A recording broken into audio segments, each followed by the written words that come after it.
উত্তরণের জন্য সর্বোত্তম পন্থা হলো একটি নির্বাচন।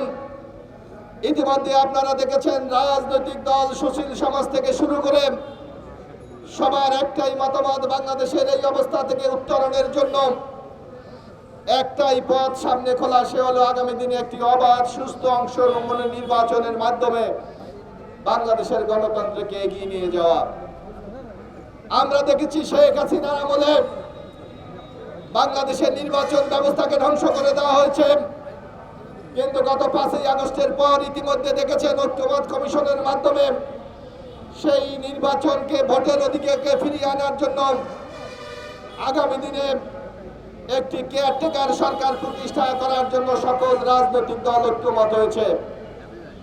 কিভাবে আগামী দিনে বাংলাদেশকে একটি গণতান্ত্রিক বাংলাদেশ তৈরি করা যায় সেই বিষয়ে ইতিমধ্যে আলোচনা অধিকাংশ ক্ষেত্রেই সমাপ্ত হয়েছে। বন্ধুরা, গণতন্ত্রের ক্ষেত্রে যদি 100% মতামত সবাই একমত হয়, সেইটাকে কিন্তু গণতন্ত্র বলা যায় না।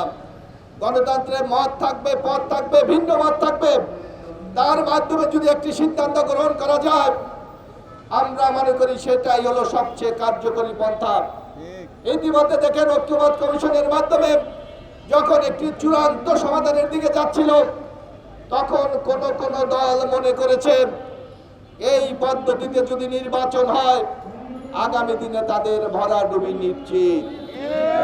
আমরা দেখেছি যেই দলগুলি এখন এই আন্দোলন, পিআরের নামে আন্দোলন করে আগামী নির্বাচনকে প্রশ্নবিদ্ধ করতে চায়, তাদের ইতিহাস যদি আমরা পর্যালোচনা করি, জামাত ইসলামী যখন বিএনপির সাথে ছিল 91 সালে তারা 18টি সিট পেয়েছিলেন, কিন্তু 96 সালে যখন আলাদা নির্বাচন করেছিলেন মাত্র তাদের আসন সংখ্যা গিয়ে পৌঁছেছে 3টাতে, মাত্র 3টাতে।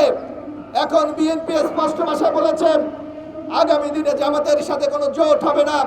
তখন তারা হিসাব নিকাশ করে দেখেছেন এককভাবে যদি নির্বাচন করে তাদের পরিস্থিতি কোথায় যাবে এটা তারা বুঝতে পারছে। বন্ধুরা, তাই নির্বাচনে আজকে পিআরের নামে আমি জামাতের নেতাদেরকে প্রশ্ন করতে চাই, আপনারা যখন দীর্ঘ শেখ হাসিনার বিরুদ্ধে আন্দোলন করেছিলেন তখন তো একবারও এই পিআরের কথা আপনারা বলেন নাই।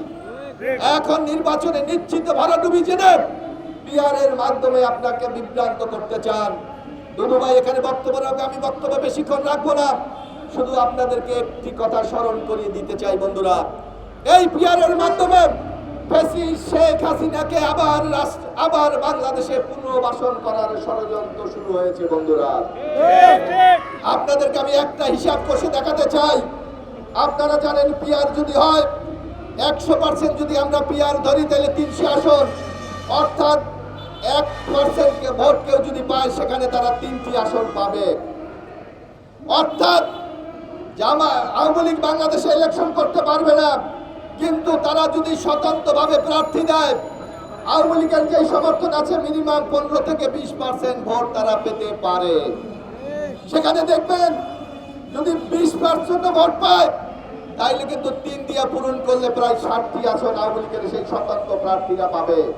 আর বর্তমান যে পদ্ধতি আছে এই পদ্ধতির যদি ইলেকশন হয় বাংলাদেশে একটি সিটও স্বতন্ত্রভাবে আওয়ামী লীগের প্রার্থীরা জেতার কোনো সম্ভাবনা নাই। তাই এখানে একটা গভীর ষড়যন্ত্র হচ্ছে। এই ষড়যন্ত্রকে প্রতিহত করার জন্য আজকে আমাদেরকে ঐক্যবদ্ধ হতে হবে। আমি ধন্যবাদ জানাই জাহাঙ্গীর আলম সহ যারা আজকে এই নির্বাচন বানচালের জন্য এই অনুষ্ঠান আয়োজন করেছেন। আমার মনে হয় রাজপথে আমাদের সক্রিয় থাকতে হবে। হাসিনাকে যেমনি ভাবে আমরা প্রতিহত করেছি, আমরা বিশ্বাস করি গণতন্ত্রকে যারা ঝুঁকির মধ্যে ফেলবে, নির্বাচনকে যারা বানচালের চেষ্টা করবে, তাদেরকেও আগামী দিনে ইনশাআল্লাহ রাজপথে রুখে দিয়ে আমরা আমাদের নেতা তারেক রহমানের নেতৃত্বে ইনশাআল্লাহ বাংলাদেশে একটি গণতান্ত্রিক বাংলাদেশ আমরা তৈরি করব। সেই আন্দোলনে আপনারা আমাদের সাথে থাকবেন এই আশীর্বাদ ব্যক্ত করে